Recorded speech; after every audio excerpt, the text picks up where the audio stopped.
Bem-vindos! Hoje é quarta-feira, dia 25 de abril, e esse é o episódio 50 do nosso podcast Procurando Oz.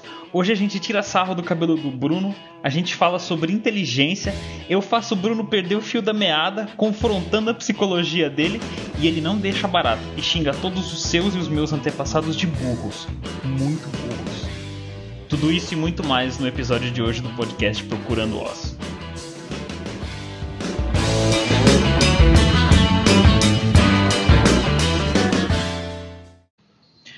Boa noite, meus queridos. Eu tô aqui com o Bunda. Ô, belezura. E com o meu querido amigo Bruno. Fala, galera. Bruno, seu cabelo está especialmente bonito hoje. Tá muito natural. Muito obrigado. Eu tô recebendo muitos elogios no nossa página do Facebook. Tô muito satisfeito. Seu cabelo está... Obrigado para todos os meus fãs. Sedutor. Tá gatinho. Tá gatinho. Tá gatinho. Pra frente. Eu pra e o cima. Bunda vamos pintar do mesmo jeito e ficar igual porque a gente ficou com inveja. Eu acho que é uma boa. Não, mas eu tenho entendo. vergonha Eu de entendo admitir. e permito. Claro, Eu acho porque isso muito afinal bonito, você tá vergonha fazendo de admitir. moda. Isso é uma moda que você tá fazendo. Tipo, você não tem o que permitir ou não. Isso é meme, isso pega, isso é... Se você está... moda. Mas eu fico muito feliz mesmo assim. Se você está apenas Todo mundo vai ouvindo assinar. esse podcast, eu recomendo muito que você assista ele, porque o Bruno está realmente bonito. Fica a dica. Sem ironias. Da puta. Senhor Bruno, contenha-se A no seu... plaquinha de sarcasmo, né, da outra vez. Contenha-se no seu sarcasmo, no seu palavreado pesado e fale pra gente sobre aumento de inteligência. Aumento de inteligência. Como eu tava falando pra vocês, esse é um assunto muito...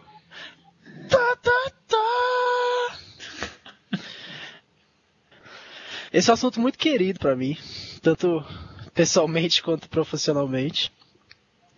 E pra dar primeiro um contexto, quando a gente está falando de inteligência, geralmente a gente está falando de inteligência fluida, que é a capacidade de abstrair, que é a capacidade de aprender, resolver problemas, e geral, né? Não importa o tipo de problema, não importa se você está querendo aprender violino ou se você está querendo passar no seu exame de cálculo, a inteligência geral, a fluida, serve para tudo. E geralmente, quem é bom nisso é bom para tudo. A inteligência fluida é isso, quando a gente está falando de inteligência. Porque o outro tipo de inteligência, que é a cristalizada, é o que a gente chama popularmente de conhecimento acumulado, né? Que é a inteligência que vai sendo acrescentada quando você aprende a fazer tarefas, você aprende a andar de bicicleta, você aprende história, você aprende ciência, você decora coisas. Isso é inteligência cristalizada. E até então, o tipo de inteligência que sabidamente aumentava com o tempo era a cristalizada. Óbvio, né? Isso a gente sabe faz muito tempo. E, por outro lado, a inteligência fluida não... Né, anos e anos de pesquisa na psicologia e até agora a gente não tinha visto nenhum efeito do ambiente aumentando a inteligência fluida. Então a ideia é, a inteligência fluida você nasce com ela e morre com a mesma. Então se você nasce burro, você vai morrer burro. Se você nasce um gênio, né, aquela ideia distorcida de gênio, né, que a pessoa nasce com essa inteligência grande, inteligência fluida grande, ele vai continuar sendo um gênio com inteligência fluida grande até morrer. Isso não muda. E a parte bem interessante é que isso está mudando. Tem várias pesquisas em várias frentes diferentes da psico e das ciências sociais. Peraí. E também da biologia. Eu tenho uma objeção aqui. Você está falando de psicologia como sendo ciência, senhor Bruno? Objet. É isso? Você está falando que essas Sim. coisas aí são ciências? Há controvérsia. Sim, seu safado. Aliás, inteligência... Quica a ele. inteligência... Quica ele, A não pode. medida de inteligência fluida, o fator G, é uma das melhores medidas que a gente tem na ciência toda. Você só tá falando isso que você inventou E a isso. gente fala bastante de medições que... Não, é... E com certeza é a melhor medida que a gente tem na psico. E é muito melhor que boa parte das medidas que a gente tem das predições que a gente faz na biologia e nas predições que a gente faz até na química. Com a física é meio... Não dá pra competir muito, porque a física tem boas predições bem mais precisas. Mas o fator G, ele prediz um monte de coisa na sua vida, né? De sucesso acadêmico até se você vai usar drogas, se você tem... Como vai ser seu casamento, como vai ser sua felicidade geral, como vai ser... Eu nego, eu não acredito. Quanto tempo você vai viver, quanto tempo...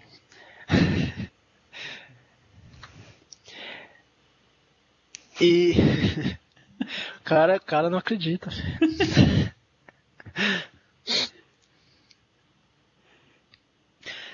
E... O que eu tava falando? Destruiu o raciocínio do cara. A mudança em si. O cinismo é foda.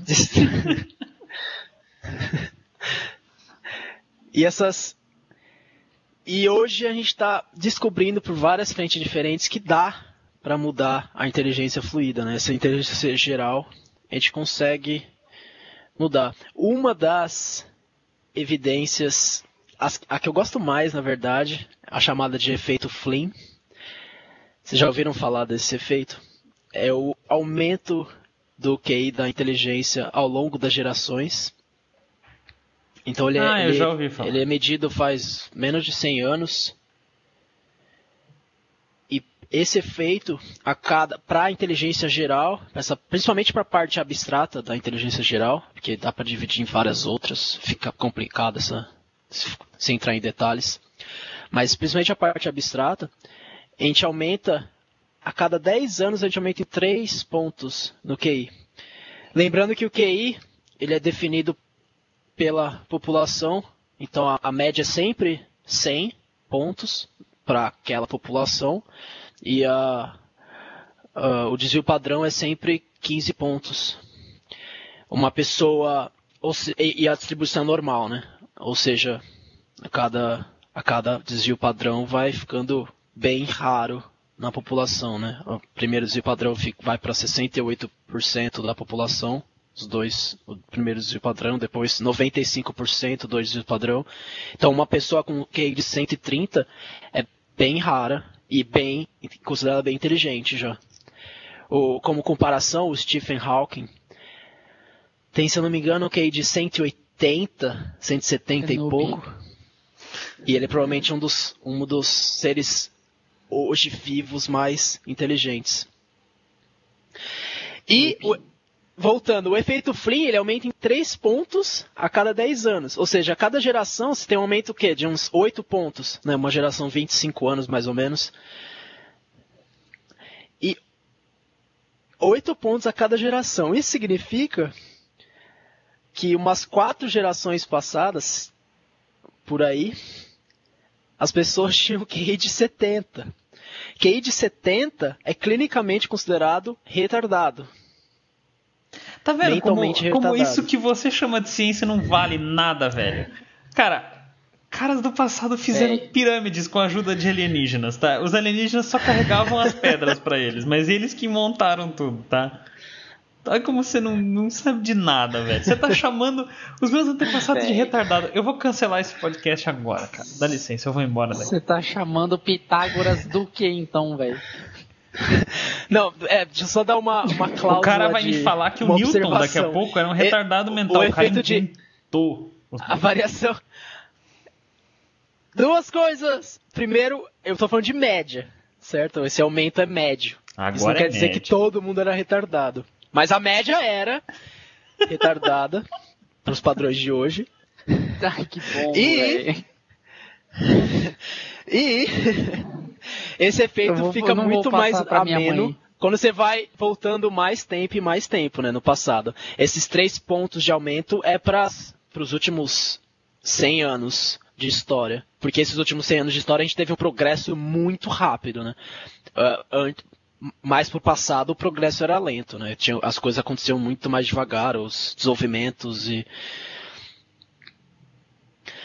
Mas sim, isso quer dizer que a média, nossos tataravôs eram mentalmente retardados hoje. Se eles pegassem uma cápsula do tempo e viessem para cá, viessem para o futuro, eles poderiam até se ver livres de crimes, porque legalmente, pelo menos nos Estados Unidos, se você tem um QI de menos 70, você está livre de certas punições legais.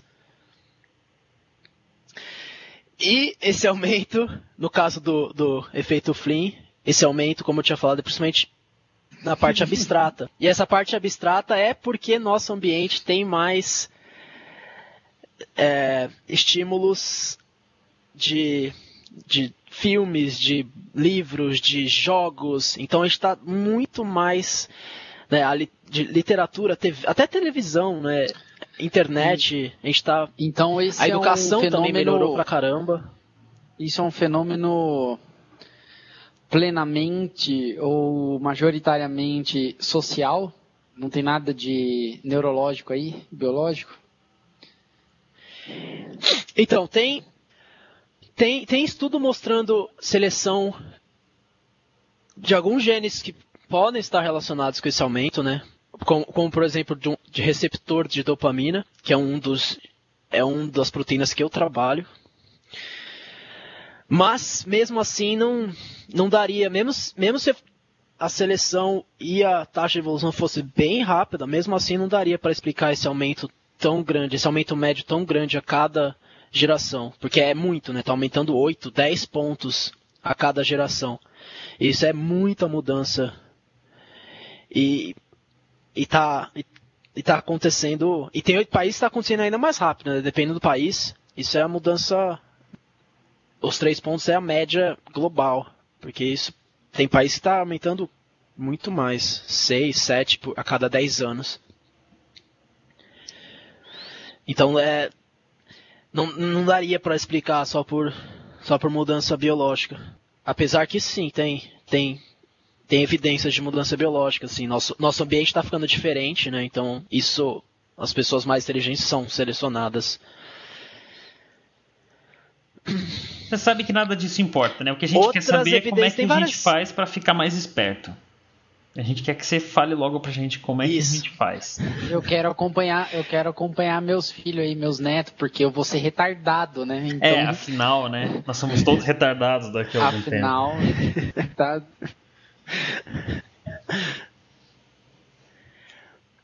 Não, mas isso não é muito difícil. É meio chocante quando a gente ouve a primeira vez, mas não é muito longe se você imaginar o quanto nossos avós ou bisavós eram com a cabeça concreta, né, pro prático, assim, e bem incapaz de abstrair coisas, né? Se você tem vários exemplos com pessoas mais velhas, na idade deles, né, quando eles eram jovens, se perguntando para eles, se você qual é a analogia entre um avião e um carro, por exemplo? Para eles é muito mais difícil pensar em coisas a mais, em coisas mais abstratas. Geralmente eles vão para bem prático. Então, tente se imaginar se você um dia acordasse negro. Aí o cara vai falar, mas eu nem consigo imaginar negro, né? Não tem. Pra quê? Pra quê? Qual que é o motivo disso? Se eu vou falar assim, não interessa isso. Se eu vou falar desse jeito aí. Esse moleque é um picareta, cara. Não. Então... Não, velho, isso daí tá errado. Ele tá com. Ele tem algum problema com vô e com vó, como já visto, né? Ele tem algum problema aí. Quem precisa de tratamento psicológico. Deixa eu falar como a gente pode aumentar a inteligência. Então, faz isso. A inteligência fluida. Nos ensine. Então, o treinamento para aumentar a inteligência fluida, as pesquisas são bem novas, né? E os efeitos ainda não são muito grandes no aumento, mas é treinando o que a gente chama de working memory do cérebro, é a nossa nossa capacidade de reter uma informação e isolar ela de interferências. Então, quando você precisa deixar na cabeça o número de um telefone, principalmente quando a gente não usava tanto celular, lembram? Tu fala, anota aí o telefone, 3237-5698. Aí você fica 3237-5698, 3237-5698. E aí, isso é a working memory, principalmente quando tem uma outra pessoa te enchendo o saco falando outro número. Então você tem que prestar atenção especificamente pro número que você quer e ainda deixar na ordem certa. Então essa capacidade mental de organizar essa informação na hora, em tempo real, e isolar ela de interferência, né? É a working memory, e ela é provavelmente um dos principais componentes da inteligência geral, né? Porque a gente usa isso para tudo. Tudo que requer inteligência, a gente usa isso, né? Desde você tá até para a gente agora falando um com o outro, a gente precisa colocar na nossa working memory as palavras e na ordem certa e fazer sentido, já trabalhar, organizar elas para fazer sentido. Porque se a gente não colocasse na working memory, a gente toda hora ia ter que puxar da memória de longo prazo. E aí cada vez que a gente puxasse ia ficar cheio de interferência e a gente ia foder tudo, porque aí já tem uma outra palavra que está encavalando com a anterior, já tem outras coisas. Então, para tudo, você está aprendendo a escrever, se você está aprendendo a jogar bola, se você está aprendendo violino, se você está resolvendo um problema, se você está conversando, se você está tentando abstrair informação e fazer associações de informação, né? O pensamento criativo, fala, nossa, qual que é a relação disso com isso e como que eu posso resolver esse problema? Então, você está colocando tudo na working memory para organizar e isolar de outras coisas. E o treinamento é justamente dessa working memory, né? Dessa capacidade. Depois eu vou postar, a gente vai postar no nosso site depois alguns joguinhos, alguma dessas coisas. Mas são bem simples, né? Eles requerem geralmente números e palavras e cores, e você tem que ir aumentando o nível, vai aumentando o nível de dificuldade conforme você vai conseguindo responder certo e manter a informação no mesmo lugar. E aí eles vão colocando outras palavras para te interferir, vão colocando outras coisas para te atrapalhar, e você tem que ir organizando essa informação. Um exemplo é um joguinho que você tem que são uma sequência de palavras e você tem que falar a terceira palavra anterior que veio. Então, pato, cadela, cachorro, navio, guarda-chuva. Aí você tem que falar, não, aqui foi cachorro. Em todos esses aí depois jogos. Palha, fogo, circo, aí aqui foi palha, né? E aí, com isso, eles também vão colocando certas outras interferências, e aí você tem que ir lembrando, né? Eu sou um fracasso. Um outro teste. Não, Foze, você provavelmente não é, Foze. Putz. Um rapaz inteligente. Eu só finjo. E outro teste é o é um teste, é o chamado Stroop Test, que são várias são palavras, nomes de cores, escritas com cores diferentes. Eu isso. Então a palavra azul escrita com a cor vermelha, a palavra vermelho escrita com cor amarelo, e aí você tem que prestar atenção na palavra e falar a palavra ao mesmo tempo que você ignora a cor. Então essa interferência é um treino de working memory, de atenção. E tem vários outros testes que os pensadores estão tentando tornar mais legais, mais jogáveis, mais ao nosso estilo videogame do que os testes em si, né? Porque esses testes são puramente experimentais. Agora a gente está tentando deixar mais populares esses testes para que mais pessoas usem. Eu espero que o que o Bruno está falando aconteça antes das próximas 3 gerações, né? Porque afinal de contas, daqui 3 gerações seremos todos retardados, seremos todos burros. Vamos ser, tá? Não vai ter condição, não. Eu não vou conseguir ler mais daqui 4 anos. Então.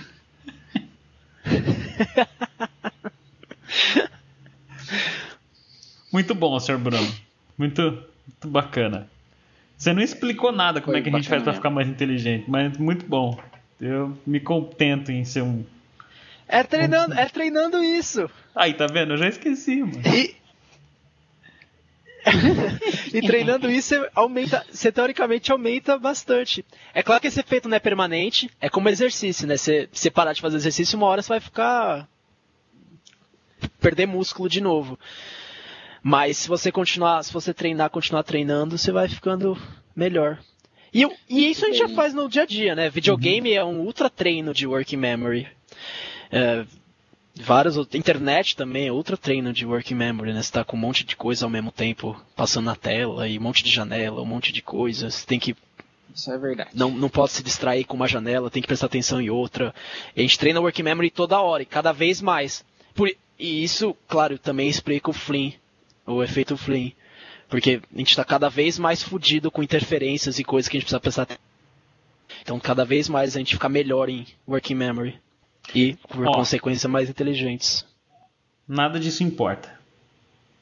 Nada disso importa. Porque o que importa é a sugestão do bunda. Claro que é. Muito melhor que ficar inteligente. Não é melhor que ficar inteligente. Bom, para esse podcast, eu trago uma sugestão de um livro polonês. Da década de 60, na verdade bem no comecinho de 1961, que é uma ficção científica chamada Solaris. Ela foi escrita pelo Stanislaw Lem.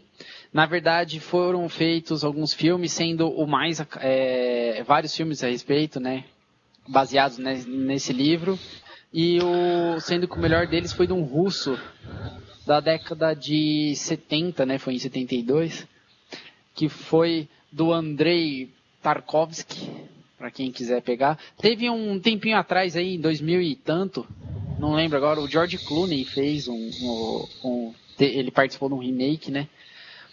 Mas, diferentemente da padrão ficção científica que se tinha nos Estados Unidos, que é aquela coisa de efeito especial e de coisas viajadas, né, de realidades muito diferentes, a história é muito, muito psicológica, né? Ela tem uma leitura, até não é uma leitura comum, assim, de livro corrido, então ela se preocupa bastante com o desenvolvimento dos personagens. E o plot básico é o seguinte: existe uma estação... Olha lá, no fundo todo mundo gosta de psicologia. É uma diversão, não é ciência. É entretenimento. Bom, existe um planeta chamado Solaris e uma estação espacial está orbitando esse planeta, e o pessoal está tentando entrar em contato com... É um planeta basicamente oceânico, né? E está tentando entrar em contato com vida lá. E está havendo um problema de comunicação e eles não estão conseguindo, tal. E o personagem principal do livro, que é um psicólogo, ele vai até a estação espacial porque uns últimos anos, até a data atual que ele vai para essa estação, o progresso parou. E os cientistas estão tendo dificuldades em... como eles dizem, catástrofes emocionais, assim. Eles estão entrando em alterações emocionais sem motivo aparente. E ele vai lá pesquisar. Não, vai embora. É só todo mundo ir embora. A respeito disso. Resolvido. A respeito disso. Pesquisa, vai. Jamais. E aí ele vai pesquisar e tem uma surpresinha. E ele... Durante a estação, né, na sua estada, ele percebe que o pessoal está bem alterado, assim. Ele faz uma barricada no quarto dele, né, para se proteger e tal. O que será que está acontecendo? E de repente aparece a mulher dele no quarto, na estação. Aí, mano, vai embora. Só que a mulher dele cometeu suicídio há anos atrás. Tá vendo, velho? E ela aparece fisicamente no lugar. E aí a história desenrola, é muito da hora. recomendo muito Solaris. Quem quiser Ruindade, ler o velho. livro, eu recomendo. 90% dos problemas da ficção seria resolvida indo embora. Indo embora. Virando. Sim. E indo embora. Ou nucando em órbita. Decolando Puta, sim. e bombardeando de órbita, que é a única forma de ter certeza. Fica a dica. Sim. E então, leiam um livro quem conseguir, aluguem ou comprem ou assistam em algum lugar o filme quem conseguir, vale a pena. Solaris. E é aclamado como uma das melhores ficções científicas aí, em vários ranks. Vale a pena. Lerei, me interessou.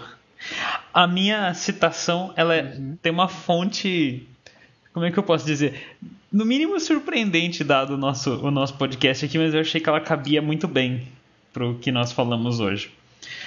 O autor dessa citação é um pastor evangélico norte-americano que escreve livros sobre liderança, chamado John Maxwell.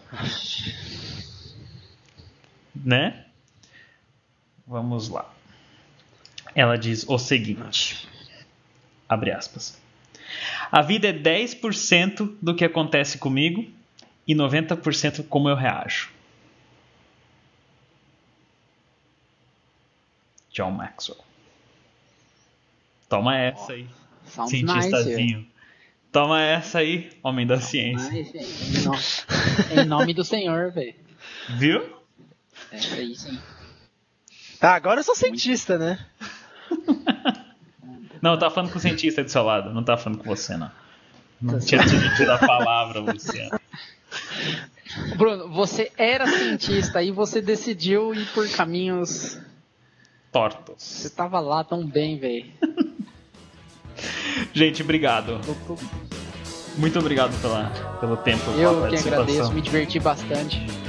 Brunão, curti a sugestão aí de tentarei treinar. Treinarei e lerei esse livro horrendo. Videogames. Mano, A gente já treina bastante. Cara.